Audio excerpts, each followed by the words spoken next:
Welcome. My name is Nicole, and I'm excited to have you here in this workshop on the power of the breath.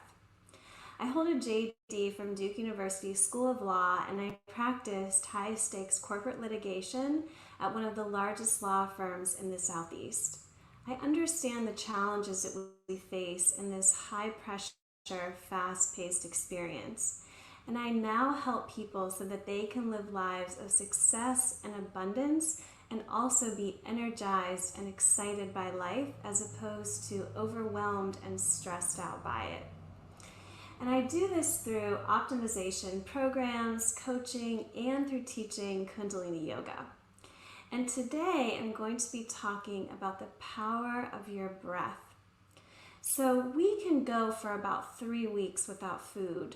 We can go for about 3 to 4 days without water, but we can live but only a few minutes without the breath.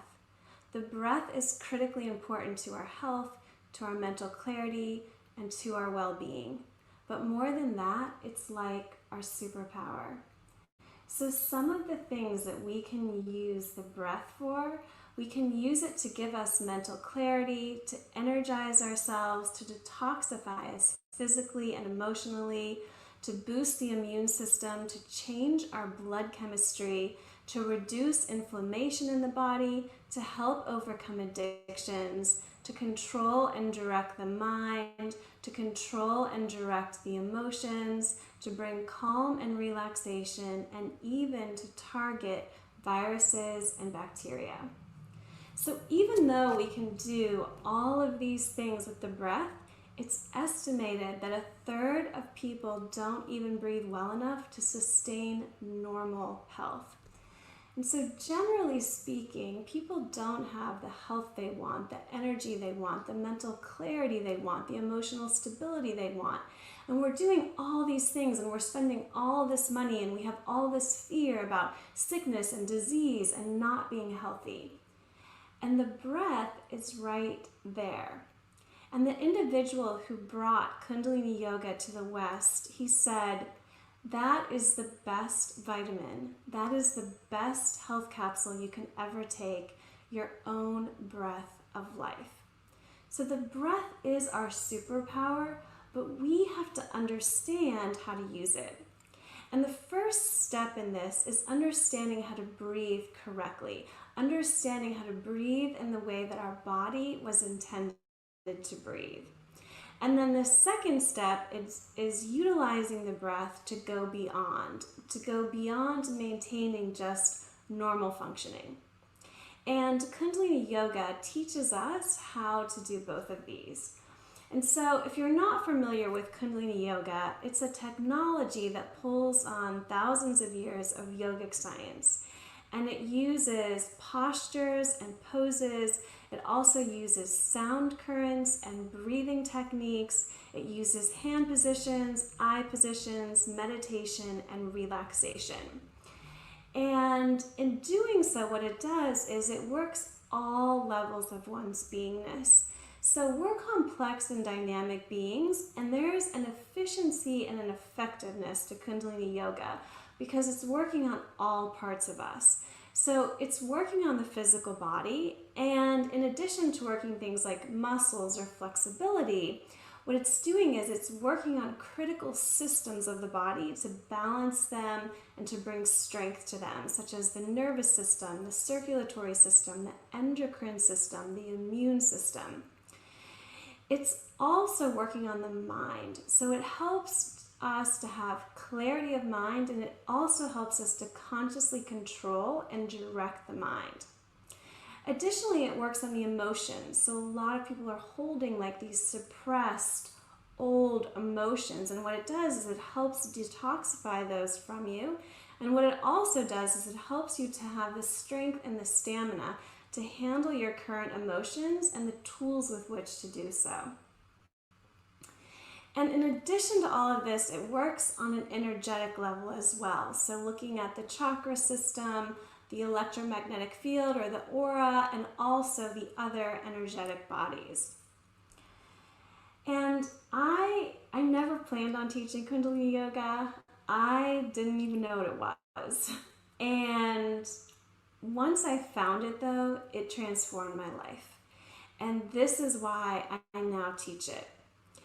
And I teach it so that you can also have this knowledge and this understanding and have these tools so that you can live and others can live their optimized lives. We do not have to live in states of fear and stress and overwhelm.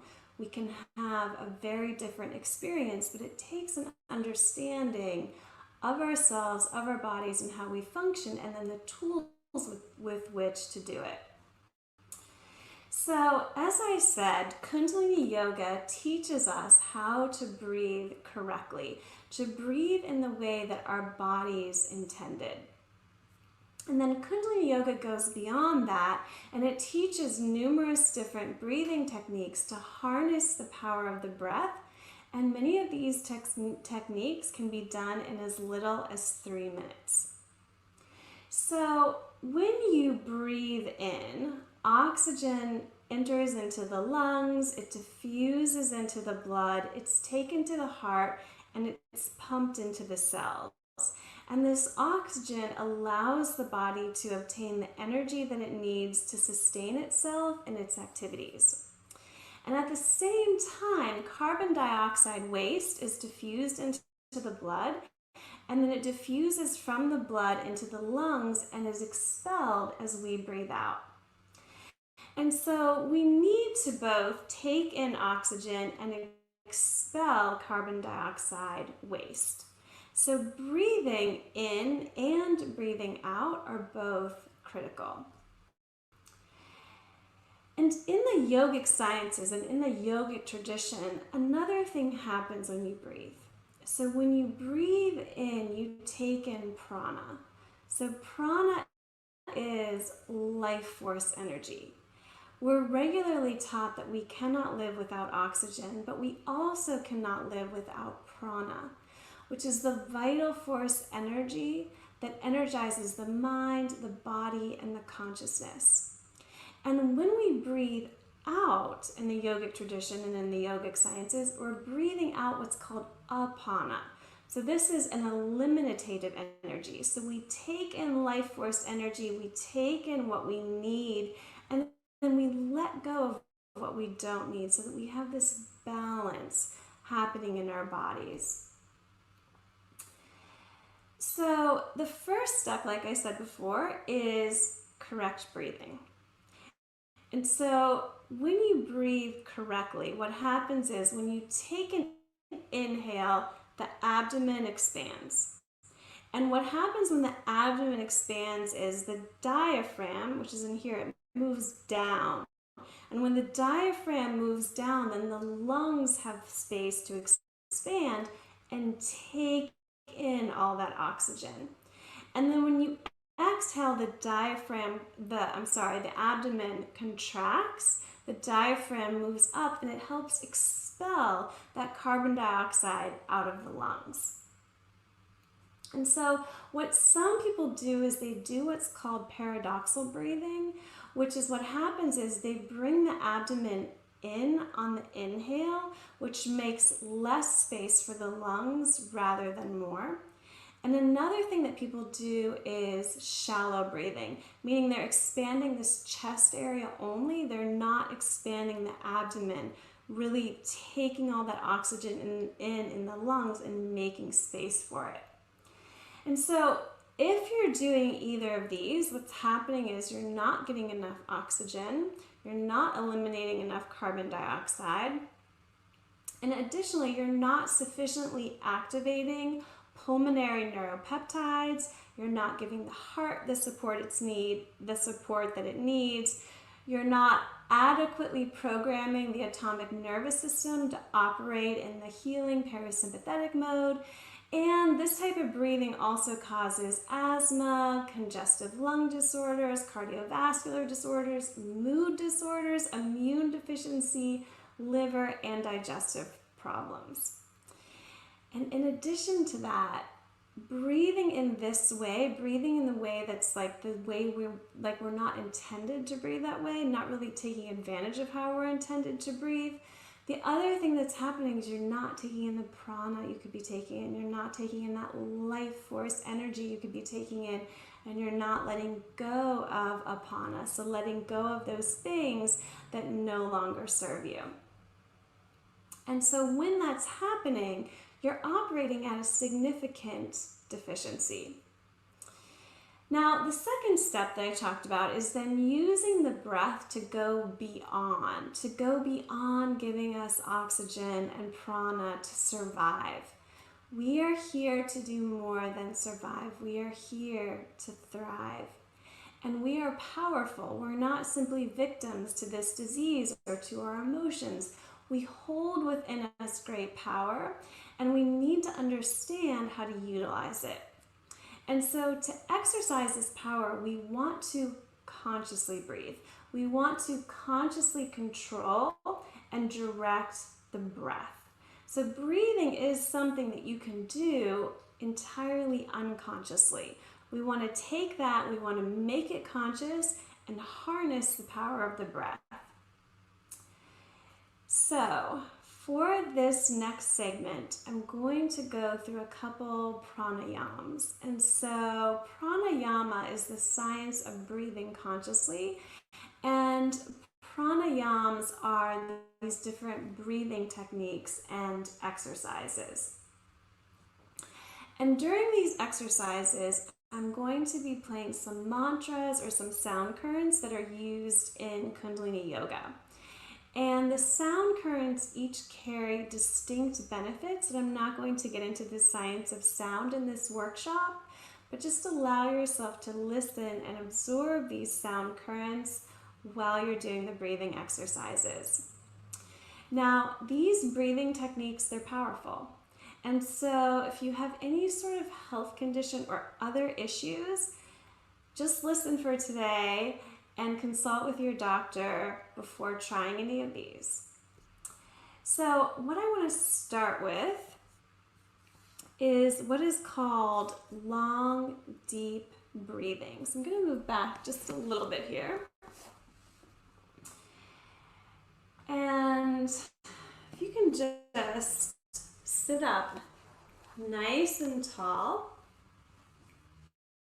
So if you're sitting in a chair, that's fine. You can also sit on the ground. And you want the sits bones to be rooted in the ground, and you want to be sitting so that your spine is like you're right over the sits bones. So you're not leaning forward, you're not leaning backward. Okay, so sit up nice and tall. And then another thing is just stretch the back of the neck long by bringing the chin in just a little bit towards the back of the neck. So it's almost like you're holding like a big piece of fruit underneath your chin. You're not crunching it in, but you're just bringing it back just a little. What this is doing, it's elongating so that you've got a long line of energy from the base of the spine to the top of the head, meaning the head isn't tilted forward like this, it's not tilted back like that. So that's impacting energy flow in the yoga tradition. It's also impacting the flow of cerebral spinal fluid. So now from this position, just take your hand, place it on your abdomen. So this isn't a normal posture for this breathing. You can take your other hand, place it there as well, but I want you to be able to feel your abdomen expanding. So for this breathing technique, you're going to inhale through the nose. So you take a long, deep inhale. You want the inhale to be as deep as you can make it. And on that inhale, as you inhale, expand the abdomen. So feel the abdomen expand. And then feel the chest area expand. And then feel this clavicle area here expand. And then on the exhale, so you're exhaling through the nose, on the exhale, feel the clavicle area relax, feel the chest relax, and then feel the abdomen pull in. Okay, so closing the eyes, and just on the inhale, take a deep inhale. As you do, expand the abdomen. Expand the chest area, expand this clavicle area. And then exhaling. So you're going in the opposite direction this time, exhaling all the air out. Make sure you fully get all the air out. And then feel the abdomen pull in on that exhale. Take another deep inhale through the nose, expanding the abdomen, expanding this chest area, feeling the clavicle area expand. And exhaling, moving in the opposite direction. So keep going with this breathing. Inhaling, exhaling through the nose. And as you continue with this breathing, I'm going to read through, give you some of the benefits of this breath. So keep breathing. So this is called long, deep breathing, and it relaxes and it calms, it reduces and prevents toxin buildup in the lungs, it stimulates endorphins, it brings the brain to a new level of alertness, it pumps spinal fluid to the brain, giving greater energy, it cleanses the blood, it regulates the body's pH, it energizes and increases vitality, it aids in releasing blockages to the meridian energy flow, it activates and clears the nerve channels, it speeds up emotional and physical healing, it aids in breaking subconscious habit patterns, it aids in fighting addiction, it helps reduce and eliminate pain by rechanneling mental conditioning, it gives the capacity to manage emotions, it supports clarity, it stimulates the pituitary gland to secrete, which enhances intuition. So keep going. And as your eyes are closed and as you're breathing, the other thing you can do is, through those closed eyes, take your eye focus and put it at the brow point. So that's between the eyebrows and slightly up. This is also called the third eye point. So when you do that in the yogic tradition, that's going to be stimulating the pituitary gland. So keep breathing.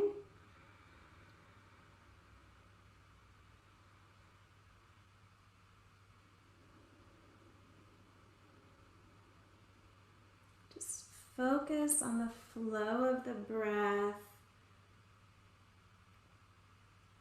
Really allow yourself to take really long, deep inhales.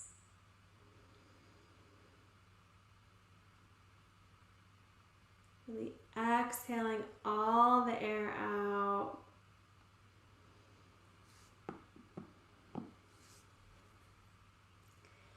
Now, keep this breathing pattern going, but take the right hand, cover the right nostril. So you're covering the right nostril with the thumb of the right hand.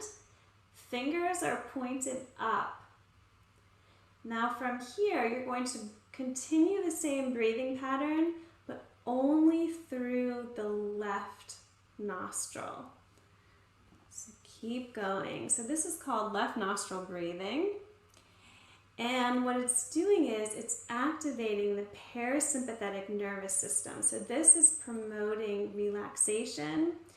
It's bringing calm even in the midst of, if you're kind of feeling like a lot of emotions are going on, this will bring calm. It promotes a clearer, sharper focus of the mind, and it also helps with sleep. So again, you're continuing the same breath pattern, this time only through the left nostril. Keep going. Just focus on the flow of your breath. Again, what we're doing here is breathing consciously.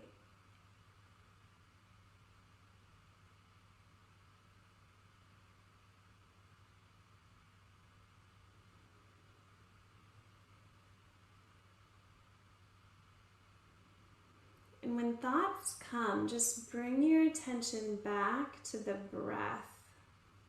Keep focusing on the breath.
Nostril.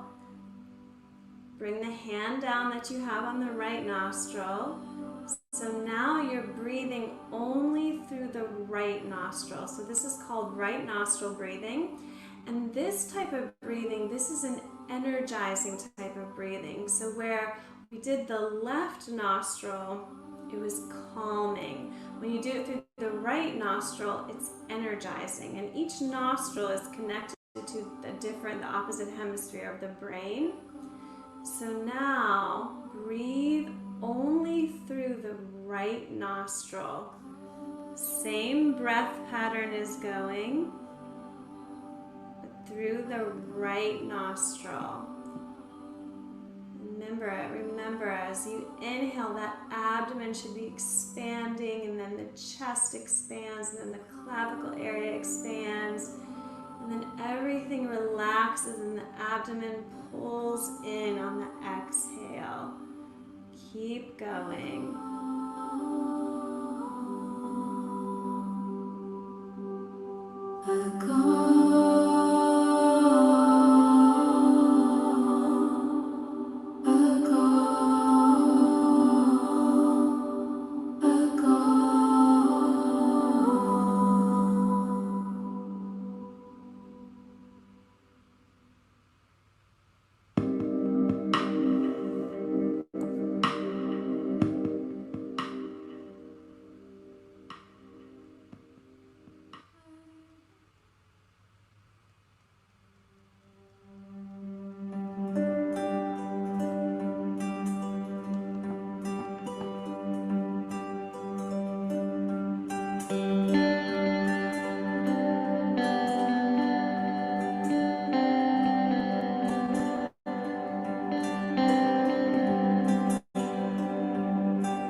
Let them come, just don't attach to them.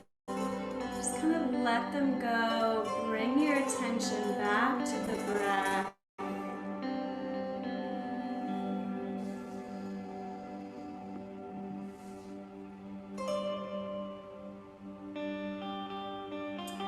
Now, bring both hands down so that you're in your lap. Take a deep inhale through the nose. Hold the breath.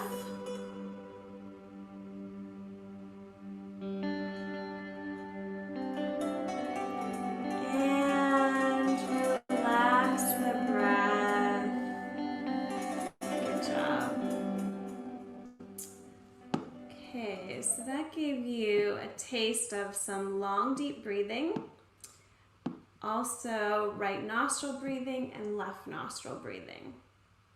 And so those are very effective practices that you can use, and you can have all those benefits. Do them, like if you need to, just do it for 3 minutes at a time. If you're sitting at your desk at work, or you're somewhere where maybe you need to have some emotional calm, or you're somewhere where you need to be energized, or you just need general balance, or you just want your body to be healthy. These are things that you can do when you're sitting at your desk, or if you have 3 minutes here or 3 minutes there. It doesn't have to be this, this big thing. It's wonderful, and we can spend a lot of time doing breath work, but even 3 minutes will bring you into a different state and will help you feel a different way, whether it's you need to be calm, or you need energy, or you just need like a level of balance.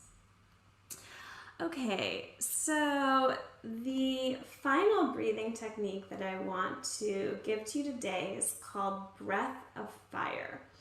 So this particular breathing technique, it does a lot and it's quite powerful. So if you are pregnant, if you are on the heaviest 3 days of your cycle, just don't do breath of fire. You can just wait until another time to do it. And if at any point in time you get dizzy doing this or any breathing exercise, please stop. So, breath of fire is a rapid, rhythmic, and continuous inhale, exhale through the nose that's powered by the navel and the solar plexus. So what happens in breath of fire is on the exhale, the navel comes in and up. So it comes in and up. And then the inhale happens almost automatically as that relaxes. So what you can do if you want to, you can take your hand, you can place it on the navel, place it on the abdomen. Take an inhale through the nose. Again, sit up nice and tall. We want to maintain good posture here because that's affecting the energy flow through the body. And like I said, it's also affecting the flow of cerebral spinal fluid. So from this position, inhale through the nose. Exhale, and as you do, pull the navel in toward the spine. Inhale. Exhale, pulling navel in towards spine. Inhale. Exhale, pulling navel in towards spine. Inhale. Exhale. Inhale. Exhale. Inhale. Exhale. Now start to speed it up a little bit. Inhale, exhale, inhale, exhale, inhale, exhale, inhale, exhale, inhale, exhale, inhale, exhale. Speed it up even more.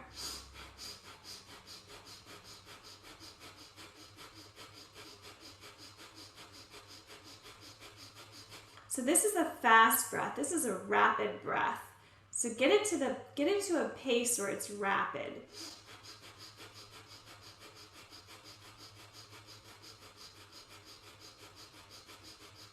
And as it gets more rapid, that motion that I gave you, I was exaggerating that. It's going to become a much lighter kind of motion as you really get it going. but I wanted you to understand how to do it. Okay, so just take a deep inhale, exhale.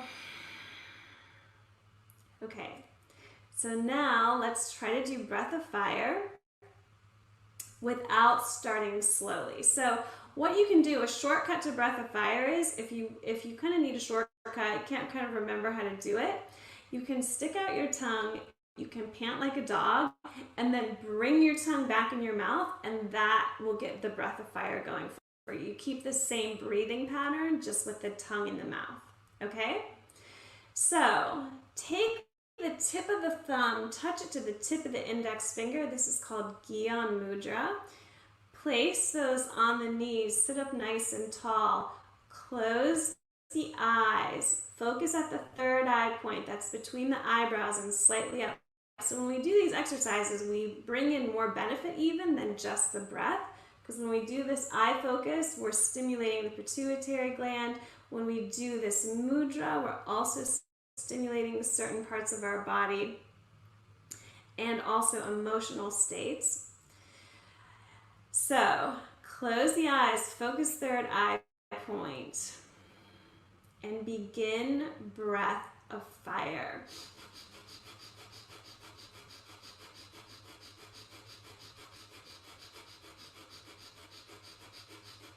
Keep going. And as you do, I'm going to read some of the benefits of this breathing pattern. So this releases toxins, it expands lung capacity, it strengthens the nervous system, it brings balance between the sympathetic and the parasympathetic nervous system, it increases physical endurance, it energizes the blood, it reduces addictive impulses for drugs, smoking, and bad foods. It increases oxygen delivery to the brain, facilitating a focused, intelligent, and neutral state of mind. It boosts the immune system. It helps prevent disease. It promotes synchronization of the biorhythms of the body's systems. And it's also said that doing 7 minutes a day of this practice will get your glandular system and your hormones in order. And so in the yogic tradition and in the yogic sciences, the glandular system, that's the guardian of our health and of our youth. Keep going. Now take a deep inhale through the nose. Hold the breath, hold the posture. Hold.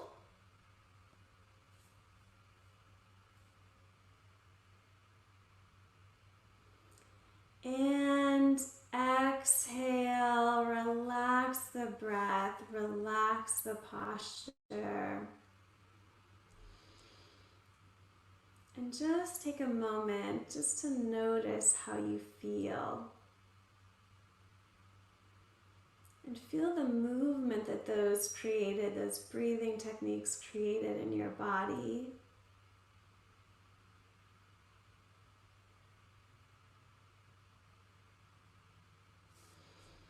Good job. So those were just a little taste of some of the breathing techniques that are used in Kundalini Yoga. And when I read through all of those benefits, I think it really shows the power that we hold with our breath. And I can tell you from my own experience that doing breath work, specifically Kundalini Yoga breath work, it has transformed my life. I really cannot imagine my life without it. And it helps do so many things for me, whether it be dealing with emotional states, boosting my mood, giving me energy, giving me clarity, helping me relax. I feel like I have most everything I need just with my breath. And so I do breath work every day, but the thing about it is I might do like a bit here or a piece there as I need it, which is a really cool thing about it. You can use it as needed. And it doesn't have to take a long time, although it is wonderful when you get to spend more time with it. And in Kundalini Yoga, what we do is we combine breath work with all the other things I was talking about, the postures, the poses, the sound currents, the hand positions, the eye positions, relaxation, meditation. So we use all of that together to bring about even more benefit. You hold the power to bring yourself into greater states of health, happiness, and mental clarity. And the first step is simply knowing that you hold this power, and then the second step is understanding how to utilize it. So if you'd like to learn more about Kundalini Yoga, or if you'd like to take some classes, I do live stream my classes, and I provide recordings of each class after class. So no matter where you are, no matter what your schedule is, you can do it. As a former very busy attorney, that was really important to me, that whatever I give to people, I make it super accessible and that it can fit into any type of schedule. And you can learn more about that on my website, www.karanicolebatar.com. If you have any questions, my contact information is on there. Please feel free to reach out to me. Love to all of you. Thank you so much for joining today. Satnam.